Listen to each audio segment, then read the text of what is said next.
हरे कृष्णा। तो आज से हम श्रीमद् भगवत गीता यथारूप की सीरीज स्टार्ट करने जा रहे हैं। तो प्रयास रहेगा कि हम पहले अध्याय से लेकर 18 अध्याय तक श्लोक वाइज हर एक के बाद एक श्लोक सभी का अध्ययन करने का प्रयास करेंगे। तो आज स्टार्ट करते हैं। अध्याय 1, कुरुक्षेत्र के युद्ध स्थल में सैन्य निरीक्षण, और इसका पहला श्लोक। तो इससे पहले कि हम आगे जाएं, हम थोड़ा सा भगवत गीता का चर्चा कर लेते हैं कि भगवत गीता यथारूप क्या है। तो भगवत गीता भगवान श्री कृष्ण ने जब कौरव पांडवों का युद्ध स्टार्ट होने वाला था, उसी समय दोनों सेनाओं के मध्य ये उपदेश दिया था। इसको गीतोपदेश भी बोलते हैं। तो भगवत गीता क्यों बोला गया? क्योंकि ये मानव जाति के पथ प्रदर्शन के लिए बोला गया कि आगे कलयुग में और हर एक युग में ये सभी मानव जाति का ये मार्गदर्शन करेगी। तो भगवत गीता मुख्यतः 5 विषयों पर चर्चा करती है। सबसे पहले भगवान, जीवात्मा, काल, प्रकृति और कर्म। तो पहले 4 जो हैं वो कांस्टेंट हैं, वो शाश्वत हैं, लेकिन 5वां जो कर्म है वो वेरिएबल है, उसको हम बदल सकते हैं। तो हमारी क्लासेस संक्षिप्त में रहेंगी, ज़्यादा डिटेल में हम नहीं करेंगे, क्योंकि हमें पूरी सीरीज भगवत गीता की बनानी है। तो ये यथारूप क्यों है? क्योंकि ये गुरु परंपरा से आई है। तो भगवान श्री कृष्ण से चलकर ये भगवत गीता का ज्ञान ब्रह्मा जी, नारद मुनि, श्री व्यास देव, मध्वाचार्य और लास्ट में 32वें गुरु जो है एसी भक्ति वेदांत स्वामी प्रभुपाद है, जिन्होंने ये पुस्तक हमें सभी मानव जाति को एक बहुत ही विशिष्ट उपहार दिया है। तो इसका अनेक भाषाओं में अनुवाद हो चुका है, करीब 80-90 भाषाओं में ये उपलब्ध है। तो हम ये सीरीज अपना हिंदी में भगवत गीता यथारूप के रूप में चलाएंगे। तो ज़्यादा समय न लेते हुए हम अध्याय 1, कुरुक्षेत्र के युद्ध स्थल में सैन्य निरीक्षण, इसमें पहला श्लोक है। धृतराष्ट्र उवाच धर्मक्षेत्रे कुरुक्षेत्रे संवेतायुयुत्सवा मामका पांडवाश्चैव किमकुर्वत् संजय। अनुवाद तात्पर्य श्री भक्तिवेदांत स्वामी प्रभुपाद के द्वारा। श्रील प्रभुपाद की जय। अनुवाद। धृतराष्ट्र ने कहा, हे संजय, धर्म भूमि कुरुक्षेत्र में युद्ध की इच्छा से एकत्र हुए मेरे तथा पांडु के पुत्रों ने क्या किया। तो इसमें धृतराष्ट्र शब्द सबसे पहले आया है। तो इससे हम समझ सकते हैं कि धृतराष्ट्र भी कोई छोटा व्यक्ति नहीं था, कोई सामान्य व्यक्ति नहीं था। ये भी भगवान के पार्षद हैं, जो अपनी भगवान की लीला के लिए एक रोल प्ले कर रहे हैं। एक अंधे, एक मोहग्रस्त, एक राजा का, एक व्यक्ति का ये रोल प्ले कर रहे हैं कि कैसे पुत्र मोह में या माया जाल में फंसकर व्यक्ति कितना अंधा हो जाता है। तो इसमें सबसे पहला वर्ड है धृतराष्ट्र। तो धृतराष्ट्र की भी कोई महानता होगी जब भगवत गीता में सबसे पहले इनका नाम आया है। तो इसका प्रमाण श्रीमद् भागवतम के पहले स्कंद में है।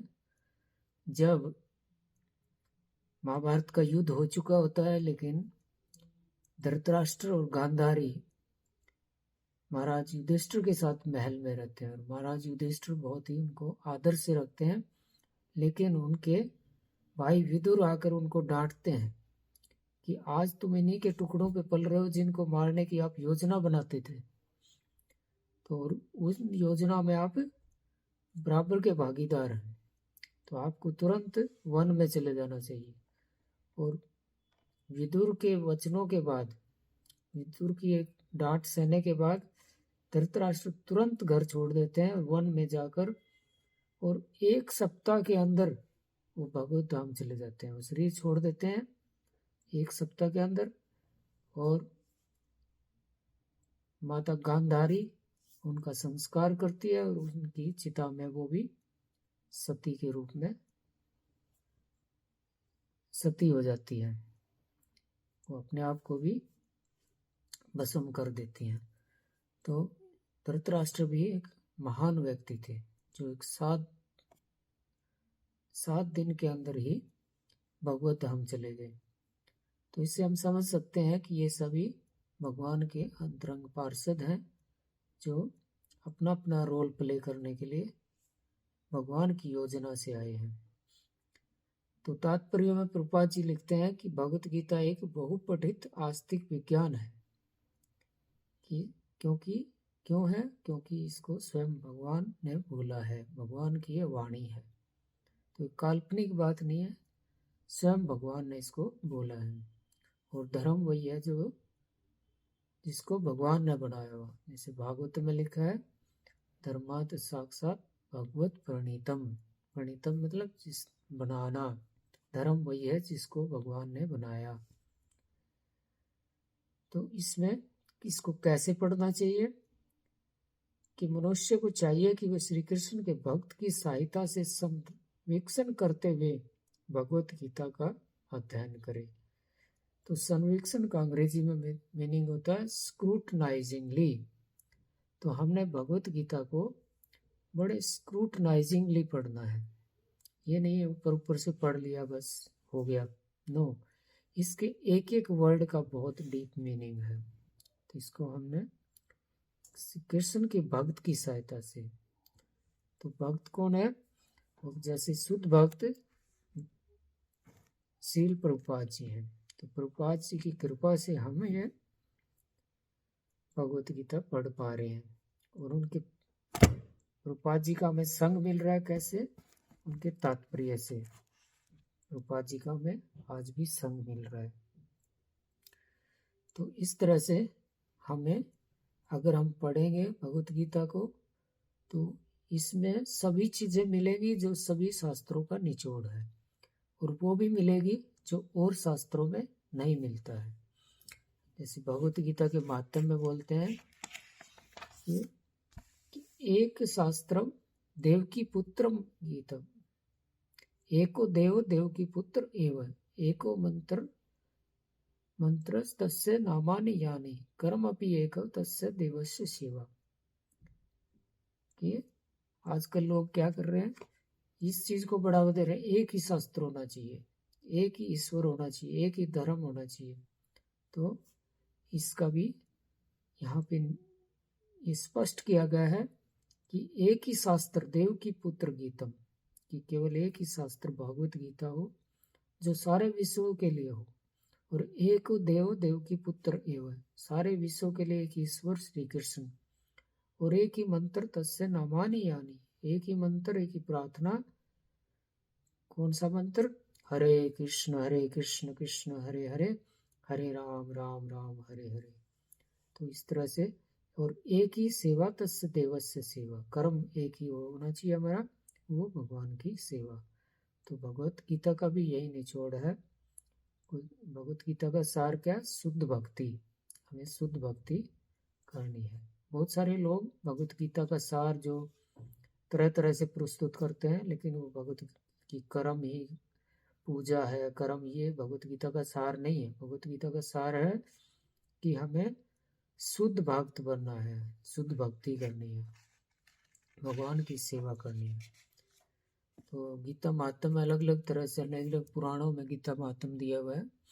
तो गीता महात्म में एक जगह लिखा हुआ है कि हमें गीता क्यों पढ़नी चाहिए, क्योंकि यत्र गीता विचारस्य पठन पाठनंच तत्र मोदते श्री कृष्ण राधया से। तो जहाँ पर गीता का विचार होता है, पठन पाठन होता है, वो भगवान श्री कृष्ण मोदते तत्र श्री कृष्ण, वहाँ पर खुशी खुशी रहते हैं। किसके साथ? राधया से। तो भगवान राधा रानी के साथ जब हम भगवत गीता का पाठ करते हैं तो स्वयं राधा रानी के साथ मौजूद रहते हैं। तो हम बड़े भाग्यशाली हैं जो भगवत गीता का पाठ कर रहे हैं। तो पहले श्लोक में धृतराष्ट्र प्रश्न पूछ रहे हैं इससे, संजय से। संजय धृतराष्ट्र के सचिव थे, जिनको वरदान था वेद व्यास जी से। वेद व्यास जी के वो शिष्य थे। वेद व्यास जी से की कृपा से वो आंखों देखा हाल धृतराष्ट्र के कक्ष में बैठे ही देख सकते थे। तो इस तरह से उन्होंने सारा आंखों देखा हाल धृतराष्ट्र को सुनाया।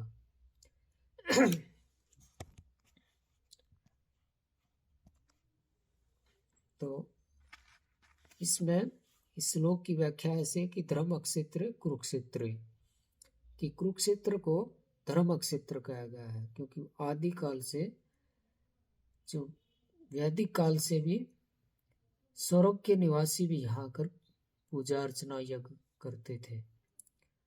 तो वहां पर क्या हो रहे हैं? समवेता युद्ध, वहां पर इकट्ठे हो रहे हैं युद्ध की इच्छा करने से। तो धृतराष्ट्र को ये डाउट हो जाता है कि माम का पांडवस्य, तो मेरे पुत्र और पांडवों के पुत्रों ने क्या किया कि कहीं वो उस धर्म अक्षेत्र पे जाकर उनका माइंड चेंज तो नहीं हो गया। तो धृतराष्ट्र बड़े शक की मिजाज से देख रहे हैं कि पांडव जन्म से ही पुण्य आत्मा है, तो उनके लिए तो धर्म अक्षेत्र बड़ा अनुकूल रहेगा, लेकिन मेरे पुत्रों का क्या होगा? वो तो पुण्य आत्मा नहीं है। हो सकता है कुछ उन पांडवों की फेवर में ये सारा कुछ ना चला जाए, वो समझौता ही ना कर ले कि चलो आधा राज्य दे देते हैं। तो इस तरह से बड़े संदेह में आकर उनसे संजय से पूछते हैं कि माम का, मेरे पुत्रों ने। और धृतराष्ट्र की मानसिकता यहाँ पे जाहिर होती है कि वो जन्म से ही अंधे भी थे और जन्म से अपनी बुद्धि से भी वो अंधे हैं, क्योंकि वो अपने ही परिवार में भेदभाव कर रहे हैं कि ये मेरे पुत्र, ये पांडु के पुत्र। तो वो नहीं चाहते थे कि पांडु के पुत्रों को भी राज्य का कोई हिस्सा मिले, और वो पूरी तरह से पांडवों को खत्म करना चाहते थे कि ये पूरे समाप्त हो जाए और हमारा एक छत्र राज रहे, मेरे पुत्रों को मिल जाए वो। तो इस तरह से, लेकिन यह धर्म क्षेत्र में भगवान की योजना के अनुसार से प्रतीत होता है कि वो धर्म क्षेत्र में क्यों आए, कि भगवान की योजना थी कि सारे, जैसे धान के खेत से खरपतवार को निकाल दिया जाता है, ऐसे भगवान चाह रहे हैं कि इन सबको कौरव रूपी खरपतवारों को निकालकर युधिष्ठिर जैसे महान व्यक्ति को राज्य की बागडोर संभाले और धर्म की स्थापना करें। भगवान के दो ही कार्य हैं, धर्म की स्थापना करना। स्थापना कैसे करते हैं? वो भक्तों का आनंद प्रदान करते हुए और विनाशाय से दुष्कृत, तो जो दुराचारी हैं उनका नाश करते हैं भगवान। तो उसी योजना के तहत भगवान ने कुरुक्षेत्र में दोनों सेनाओं को इकट्ठा किया है। तो अगले श्लोक में फिर संजय उनका उत्तर देंगे, उसको हम कल पढ़ेंगे। हरे कृष्णा। श्रील प्रभुपाद की जय।